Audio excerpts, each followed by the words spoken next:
რამდენად დიდი ცოდვაა ბილდსიტყვაობა და როგორ გადაუჩიო. ბილდსიტყვაობა შეიძლება ითქვას, რომ სულიწმინდის მადლს განდევნის ადამიანისგან.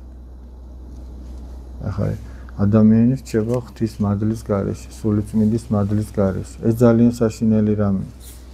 იმიტომ რომ ნახეთ, როდესაც ადამიანი ამა თუ იმ სიტყვას ამბობს, ესე იგი მისი გული იმითი არის სავსე. შოთა რუსთაველიდან გაგახსენებ, კოკასაში რაცა დგას, იგივე წარმოდინდების, ეგრე არ არის.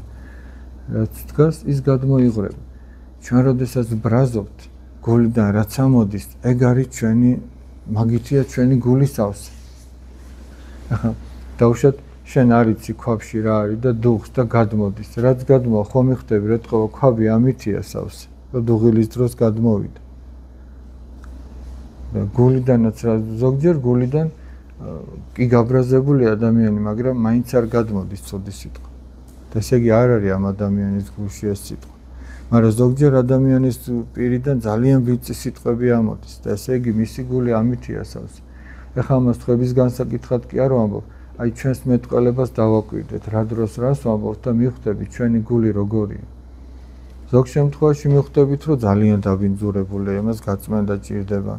ანუ ახსარება ჭირდება, სინანული ჭირდება. ზოგ შემთხვევაში მივხვდებით, რომ არ არის ისე დაბინძურებული, მაგრამ რაღაც მაინც არ მოგეწონა სიტყვაზე. და ყველაფერს შეიძლება ეშველოს სინანულის მეშვეობით.